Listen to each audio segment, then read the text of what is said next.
প্রিয় দেশবাসী, প্রিয় ঢাকাবাসী, অনাবিলের গাড়িতে একটি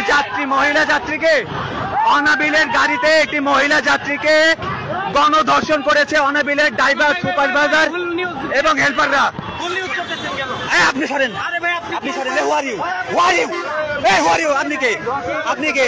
ওটা তো যে মহিলা ইমার্জেন্সিতে ঢুকছে, ওনার টাকা পয়সা নেওয়া হয়েছে, হয়েছে। না, ধর্ষণের শিকার হয়েছে, ধর্ষণের শিকার হয়েছে। অনাবিলের গাড়িতে অনাবিলের হেল্পার, সুপারভাইজার এবং ড্রাইভার মিলে একটি মেয়েকে জোর করে পালাক্রমে ধর্ষণ করে আজকে তাকে মেয়েকে মৃত্যুর মুখে ঠেলে দিয়েছে।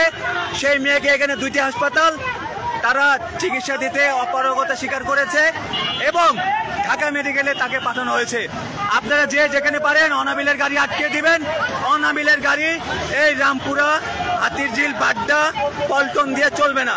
এই মালিবাগ দিয়ে, এই উত্তরা দিয়ে অনাবিলের গাড়ি চলবে না। অনাবিলের গাড়ি আপনারা যেখানে পারেন আটকে দিবেন। অনাবিলের ভিতরে সুপারভাইজার, ড্রাইভার এবং হেল্পার মিলে যাত্রীকে ধর্ষণ করেছে। অনাবিলের গাড়ি আর চলতে দেওয়া যাবে না।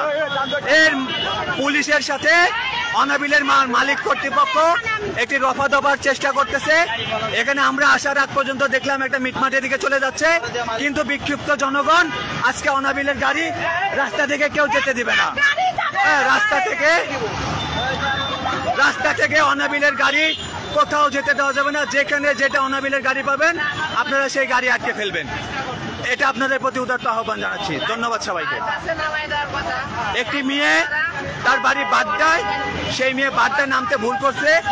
ওই মেয়েকে জোর করে খিলগাঁও পর্যন্ত নিয়ে এসে সব যাত্রীদেরকে কৌশলে নামিয়ে দিয়ে ওই মেয়েকে ধর্ষণ করছে। এই জন্য আমরা এই ধর্ষণের বিচার চাই, শাস্তি চাই এবং অনাবিল গাড়ি চিরতরে বন্ধ করতে হবে।